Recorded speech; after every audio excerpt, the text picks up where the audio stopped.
سورہ نور آیت نمبر 62. اعوذ باللہ من الشیطان الرجیم. بسم اللہ الرحمن الرحیم. اس آیت کو بھی پڑھتے ہوئے ہم نے تھوڑا سا پہلے ایک سمجھ بنا لینی ہے کچھ اس طرح سے کہ آج کے دور میں آپ کو پتا ہے کہ جنگ کے لیے گورنمنٹ لیول پر، ظاہری بات ہے جنگیں گورنمنٹ لیول پر ہی ہوتی ہیں، امیر وقت کے ہی حکم سے ہوتی ہیں، لیکن اب آج کے دور میں وہ باقاعدہ ایک مخصوص لوگوں کے ہاتھوں میں، جس کو ہم آرمی، نیوی، ایئر فورس، یہ سارے ادارے ہوتے ہیں اور ان کے ہی پاس ویپنز ہوتے ہیں اور یہی پوری پریکٹسز کرتے ہیں، ہر نئی چیزوں کا جاننا ان کو پتا ہوتا ہے، ساری اسٹریٹجی ان کے ہاتھوں میں ہوتی ہے. محمد صلی اللہ علیہ وسلم کے دور میں جو مسلمان ہو رہا تھا ان کو باقاعدہ تمام لوگوں کو آرڈر تھا کہ اللہ کی راہ میں نکلو. یعنی اس زمانے میں آپ نے دیکھا ہے کہ اگر قرآن میں آپ اسٹڈی کریں تو آپ کو جگہ جگہ ملتا ہے کہ جنہوں نے کوتاہی کی محمد صلی اللہ علیہ وسلم کے ساتھ جانے سے جنگ پر یا جو بھی ان کے معاملات تھے، جنہوں نے بھی رسول اللہ صلی اللہ علیہ وسلم کا ساتھ نہیں دیا تو وہ عذر پیش کرنے آئے، ایکسکیوزز پیش کرنے آئے. یعنی ایک کامن مین بھی اگر نہیں جا سکتا تھا تو اسے باقاعدہ ریزن دینا پڑتا تھا کہ وہ کیوں نہیں جا رہا. یہ میں اس لیے بتا رہی ہوں کہ اسی ٹاپک پر کچھ ریلیٹڈ یہ باتیں ہیں کہ کچھ اس طرح سے شروع ہوتی ہے کہ انما المؤمنون الذین آمنوا، بے شک مومن تو وہ لوگ ہوتے ہیں جو آمنوا باللہ، جو پراپر ایمان رکھتے ہیں اللہ کے ساتھ بھی، ورسولہ، اور اس کے رسول پر بھی بہت صحیح طرح سے ایمان رکھنے والا مومن کہلاتا ہے. اس طرح سے بات شروع ہو رہی ہے. وَإِذَا كَانُوا مَعَهُ، اور جب وہ مومن ہوتے ہیں معہو، اس نبی کے ساتھ، علی امرن، کسی کام پر، کسی حکم پر، جامع، سب مل کر جب کسی ٹارگٹ کے لیے، کوئی چیز کو اچیو کرنے کے لیے کوئی حکم انہیں ملا ہوتا ہے، جب وہ نبی کے ساتھ ہوتے ہیں کسی کام پر، لم یذهبوا، تو جاتے نہیں ہیں، حتی یستأذنوا، یہاں تک کہ وہ اجازت لے لیں اس نبی سے. یعنی آپ نے دیکھا کہ کیا بات آ رہی تھی جس کے لیے میں نے یہ باتیں کہی کہ جب مومن سچے تو وہ ہوتے ہیں کہ جب محمد صلی اللہ علیہ وسلم کے ساتھ وہ کسی محاذ پہ، کسی مشن پہ جاتے ہیں تو بغیر اجازت جا نہیں سکتے ہیں یا جاتے نہیں ہیں، بغیر اجازت جاتے نہیں ہیں. ٹھیک ہے. اب آگے کچھ اس طرح سے بات ہوتی ہے کہ ان الذین یستأذنونک، بے شک وہ لوگ جو اجازت مانگ کر جاتے ہیں آپ کے پاس سے، اولئک الذین، یہ ہیں وہ لوگ جو اجازت مانگ کر جاتے ہیں، یہ ہیں وہ لوگ یؤمنون باللہ ورسولہ، یہ ہیں وہ سچے جن کو ایمان رہتا ہے اللہ اور رسول کا. یعنی یہ ہم سمجھنے کی کوشش کر رہے تھے کہ اللہ تعالیٰ اپریشیٹ کس کو کر رہے ہیں. نمبر 1 آپ کو کہا گیا کہ سچا مومن وہ ہوتا ہے جو اللہ رسول پہ صحیح ایمان لاتا ہے. بات کیسے شروع ہوئی کہ جب وہ کسی محاذ پر نبی کے ساتھ نکلتا ہے تو بغیر اجازت نبی کو چھوڑ کر نہیں جاتا ہے. تھرڈ سٹیپ پر آیا کہ مومن وہ ہوتے ہیں کہ یہی وہ لوگ ہوتے ہیں جو اجازت طلب کرتے ہیں، یہ ہیں ایمان لانے والے اللہ اور رسول پر. اب فورتھ پوائنٹ ہمارے پاس آتا ہے فَإِذَا اسْتَأْذَنُوكَ لِبَعْضِ شَأْنِهِمْ، پس جب وہ اے محمد صلی اللہ علیہ وسلم آپ سے اجازت مانگا کریں کسی اپنے بعض کام کے لیے، لِبَعْضِ شَأْنِهِمْ، اپنے کسی کام کے لیے جب وہ آپ سے اجازت مانگا کریں، فَأْذَن، پس آپ اجازت دے دیا کریں، لِمَنْ شِئْتَ مِنْهُمْ، جن کے لیے آپ بھی چاہ رہے ہوں کہ ہاں ان کو اجازت دی جا سکتی ہے. یعنی یہاں پر اللہ تعالیٰ نے محمد صلی اللہ علیہ وسلم کو ہی اس کے لیے آتھورائز کر دیا کہ اگر وہ لوگ آپ سے اجازت مانگنے آتے ہیں، جو لوگ جن کو اللہ مومن کنسیڈر کر رہے ہیں کہ سچے مومن وہ ہیں جو اجازت مانگ کر جاتے ہیں، اور جب وہ آپ سے اجازت مانگنے آئیں تو آپ جس کے لیے چاہیں اجازت دیں. اس کا مطلب جس کے لیے نہ چاہیں آپ اجازت نہ دیں. ظاہری بات ہے، اس کو ہم یوں بھی سمجھیں گے کہ اگر ہم سے کوئی اجازت لینے آئے، کوئی امیر وقت ہو، تو وہ امیر وقت اس کو کہے، یا لیڈر وہ اس کو کہے کہ نہیں تمہارے بغیر یہ کام کیسے ہو سکتا ہے، یا تمہارا تو یہاں اسٹے ہونا بہت ضروری ہے، تم مت جاؤ، کسی اور کو بھیج دو. یعنی یہ پوری کی پوری اتھارٹی محمد صلی اللہ علیہ وسلم کے پاس تھی، لیکن اجازت مانگنے والے اللہ نے انہیں کنسیڈر کیا کہ یہ مومن ہے. اس کا مطلب کچھ ایسے لوگ بھی تھے جو بغیر اجازت کھسک جاتے تھے. وہ چیز آپ دیکھیں آگے آ رہی ہے کہ آپ جس کے لیے چاہیں ان میں سے اجازت دیں، یعنی جس کے لیے نہ چاہیں ان کو روک بھی سکتے ہیں. وَاسْتَغْفِرْ لَهُمُ اللَّهُ، اور بخشش مانگتے رہیں ان کے لیے اللہ سے. اس کا مطلب یہ محمد صلی اللہ علیہ وسلم کا بڑا ساتھ دے رہے ہیں، ایک لیڈر کا وہ ساتھ دے رہے ہیں، اور جب جاتے بھی ہیں تو پوچھ کے جاتے ہیں. تو بہت بڑی بات ہے کہ محمد صلی اللہ علیہ وسلم کو حکم بھی آ رہا ہے کہ ان لوگوں کے لیے دعائے خیر، بخشش کی دعا کرتے رہیے گا. ان اللہ غفور الرحیم، بے شک اللہ تعالیٰ غفور الرحیم ہے. یعنی اس سے میں سمجھتی ہوں اس زمانے میں جب ان کے اوپر جب محمد صلی اللہ علیہ وسلم یہ وحی سناتے ہوں گے ایسے لوگوں کو کہ جب تم میرے ساتھ کام پر ہوتے ہو، تم مجھ سے پوچھے بغیر جاتے نہیں ہو، تو مجھے اللہ تمہارے لیے دعائیں مانگنے کا کہتا ہے، اللہ تمہیں بخش دے گا، تو ان کی انسپریشن اور بڑھ جاتی ہوگی، اور کمپیریزن میں ان لوگوں کے جو کھسک جاتے ہوں گے، جو الٹے سیدھے بہانے بناتے ہوں گے، یا جن کے دل میں ذرہ برابر بھی ناراضگی آتی ہوگی کہ محمد صلی اللہ علیہ وسلم نے فلاں کو تو اجازت دے دی، لیکن جب میں اجازت مانگنے آیا تو مجھے نہیں دی. تو یہ ان کو میں سمجھتی ہوں کہ اچھے لوگ جو ان میں ہوتے ہوں گے، سمجھدار، وہ اس بات سمجھ سکتے ہوں گے کہ محمد صلی اللہ علیہ وسلم کو میری ضرورت بہت ہے، وہ مجھے چھٹی نہیں دے رہے ہیں کیونکہ میں ان کے ڈپارٹمنٹ کا ایک بہت ایکٹیو ممبر ہوں اور میرے ذمے بہت سارے بڑے بڑے کام ہیں، تو وہ فلاں کو تو اجازت دے رہے ہیں، مجھے اجازت نہیں دے رہے ہیں. ایکچولی یہ سارا ڈپینڈ کرتا ہے آپ کی پازیٹیوٹی پر کہ آپ اور میں کسی کے لیے سوچتے کیسا ہیں، اور وہ بھی کسی کے لیے نہیں. یہاں تو خاص محمد صلی اللہ علیہ وسلم کے ساتھ یہ کسی محاذ پر ہے اور کسی ٹارگٹ کے لیے نکلے ہیں، اور ان میں سے کچھ بغیر اجازت بھی نکل جاتے تھے. تو اب جناب آگے پڑھیں. اس طرح سے بات کچھ دوبارہ بتائی جاتی ہے کہ لا تجعلوا دعاء الرسول، مت سمجھو، مت بناؤ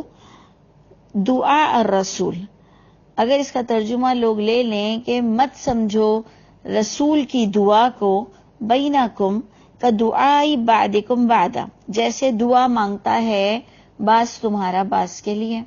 ہم نے اس کو دعا مانگنے کے لیے اگر سمجھا ہے تو یہ غلط ہے، کیونکہ اس وقت یہ کسی محاذ پر ہے. تو دعا کا معنی ہوتا ہے دعا، دعوت، بلانا. تو جب تمہیں مت بناؤ، اللہ فرماتے لا تجعلوا دعاء الرسول، مت سمجھو رسول صلی اللہ علیہ وسلم کے بلانے کو تمہارے درمیان جیسے تم ایک دوسرے کو بلاتے ہو. انڈرسٹینڈ؟ یعنی اتنی کلیئر ہمارے لیے بات ہو گئی کہ جب محمد صلی اللہ علیہ وسلم تمہیں کسی کام کے لیے لے کر نکلیں تو اس کو ایزی نہ لیا کرو. یہ بہت بڑا کام ہے کہ جس نے اس میں منع کیا وہ اللہ کے نزدیک مومن کی کیٹیگری سے گر جائے گا. یہ عام انسان آپ کو نہیں بلا رہا ہے، محمد صلی اللہ علیہ وسلم آپ کو کسی کام پر چلنے کے لیے بلا رہے ہیں. تو ایک تو آپ کو جانا بہت ضروری ہے، اور دوسرا ان کی اجازت کے بغیر اب جب تک کام کمپلیٹ نہ ہو جائے تب تک آپ جا نہیں سکتے ہو، اور اگر آپ کو جانا بہت ضروری ہے تو آپ نے اجازت لینا ہے، اور اس میں بھی اگر محمد صلی اللہ علیہ وسلم آپ کو اجازت نہ دیں تو آپ کو برا بھی نہیں لگانا ہے۔ یہ ویسے تو محمد صلی اللہ علیہ وسلم پر پوری ایک بات بتائی جا رہی، لیکن اگر میں اور آپ اس کو اپنے لیے ایک نصیحت کے طور پر لیں تو ہمیں پتہ چلتا ہے کہ ایک لیڈر کا ساتھ دینا اور لیڈر کے حکم کے مطابق چلنا، اور جب تک کہ وہ نہ سمجھے کہ آپ جائیں تو نہ برا لگانے کی ضرورت ہے، اور لیڈر کا ساتھ دینا بہت ضروری ہے۔ لیکن یہ تو خاص محمد صلی اللہ علیہ وسلم کی بات ہو رہی ہے، اور اللہ نے بھی یہ مینشن کچھ اس طرح سے کیا کہ تم محمد صلی اللہ علیہ وسلم کے بلانے کو ایسا ایزی مت لے لو جیسا کہ تم ایک دوسرے کو بلاتے ہو اور منع کر دیتے ہو۔ قد یعلم اللہ الذین، اب آ گئی کلیئر بات کہ یقیناً جانتے ہیں اللہ تعالیٰ، الذین یتسللون منکم، ان لوگوں کو اللہ بخوبی جانتے ہیں جو کھسک جاتے ہیں تم میں سے، یعنی بغیر اجازت کھسک جاتے ہیں۔ کب چلے گئے پتہ ہی نہ چلا اور بتا کر بھی نہیں گئے، لوازا آڑ لیتے ہوئے کسی نہ کسی کی طرح۔ جیسے آپ دیکھیں نا، ہمارے بھی جو اوبیڈینٹ نوکر نہیں ہوتے ہیں، ہم ڈھونڈتے رہ جاتے ہیں، بھئی کہاں چلے گئے؟ کہا باجی میں بتا کر چلا گیا تھا کہ میری طبیعت خراب ہو رہی ہے،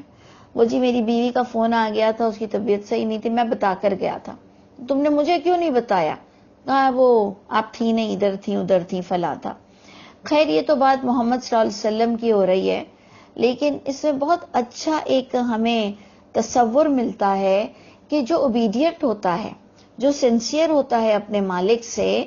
وہ اس طرح سے کھسک کر آڑ نہیں لیتا ہے، وہ اس کو اکیلا نہیں چھوڑتا ہے، وہ اس کے مشن کو پورا کر کر اس کو وہ اپنی ذمہ داری سمجھتا ہے۔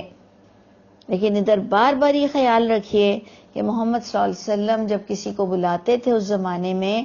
تو انہیں بہت سمجھداری کے ساتھ محمد صلی اللہ علیہ وسلم کا ساتھ دینا چاہیے تھا، اور یہ جب وحی اترتی ہوگی تو جن لوگوں میں کچھ کمی ہوتی ہوگی، جو یہ حرکت کر جاتے ہوں گے، وہ تھوڑے چوکنا ہو جاتے ہوں گے کہ دیکھیں باقاعدہ یہ وحی اتری ہے، اور اس میں یہ بات کو باقاعدہ نوٹس لیا گیا اس بات کا کہ جو لوگ کھسک جاتے ہیں وہ اصل مومن نہیں ہیں، کیونکہ ہماری بات اسی طرح شروع ہوئی تھی کہ انما المؤمنون، ایکچولی آیت نمبر 62 کچھ اس طرح سے شروع ہوئی تھی، انما المؤمنون، کہ بے شک مومن کی کیٹیگری یا مومن کی کوالٹی تو یہ ہوتی ہے کہ وہ ایسے کھسک نہیں جاتے ہیں۔ اچھا، اب اللہ تعالیٰ فرماتے ہیں یہ کھسکنے والوں کا انجام کیا ہوگا۔ فَلْيَحْذَرِ الَّذِينَ،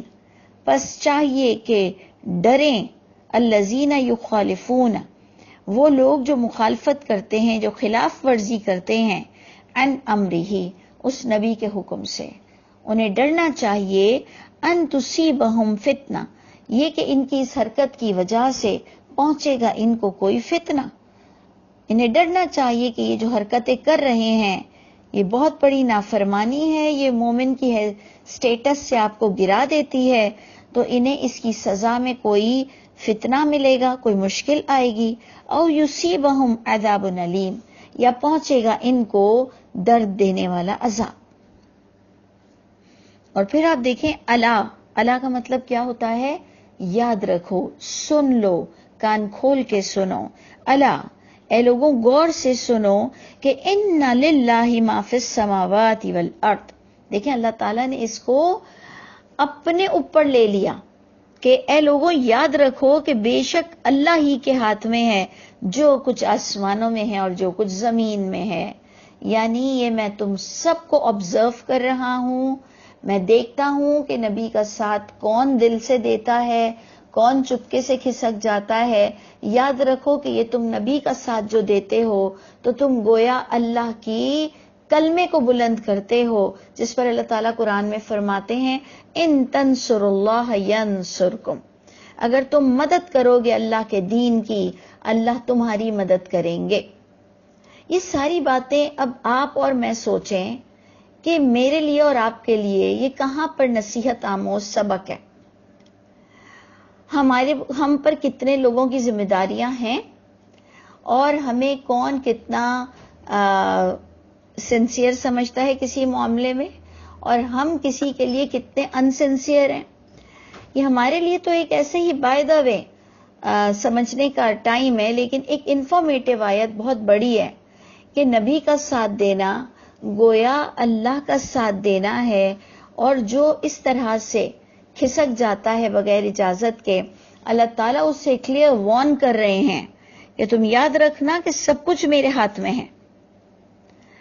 سب کچھ میرے ہاتھ میں ہے. قد یعلم، اور یقیناً وہ اللہ تعالیٰ جانتے ہیں، ما انتم علی، یعنی اپنی ایکسکیوزز دینے کی ضرورت نہیں ہے. اللہ جانتے ہیں ما انتم علی، کہ ہو تم کس ڈگر پر،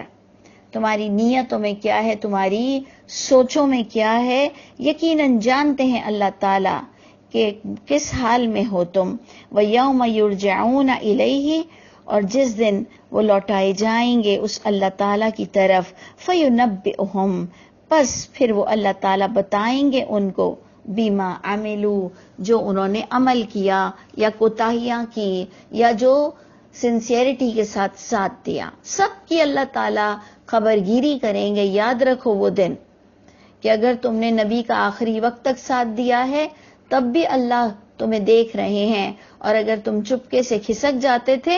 تب بھی اللہ دیکھ رہے ہیں. تو نبی کے بلانے کو کسی عام آدمی کے بلانے کے برابر نہ سمجھو. تو اب اگر ہم سورہ آل عمران کی آیت پڑھتے ہیں کہ ایک نبی تم کو بلاتا ہے اللہ کی کتاب کی طرف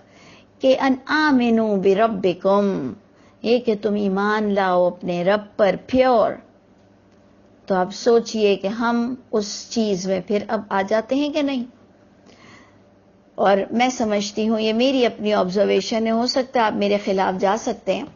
لیکن یہ میری اپنی سوچ ہے کہ جو آج قرآن کے مطابق عمل نہیں کر سکتا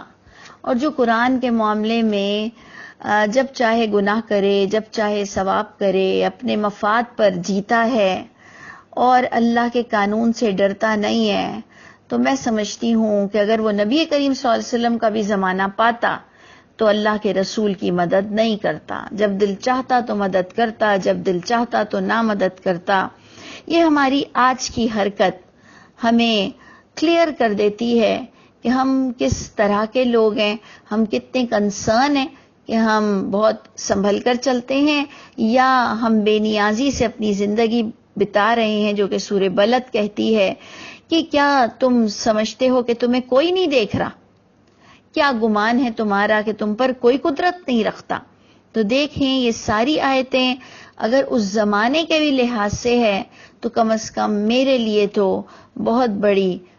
اس میں لیسن ہے کہ ہم بھی اس کو سمجھ لیں کہ اللہ تعالیٰ سب کو آبزرو کر رہے ہیں کہ تم کس حال میں ہو، اور جس دن وہ لوٹیں گے اس اللہ کی طرف پھر وہ اللہ تعالیٰ خبر دیں گے لوگوں کو جو انہوں نے عمل کیا. واللہ بکل شیء علیم، کیونکہ یاد رکھنا کہ اللہ ہر چیز کو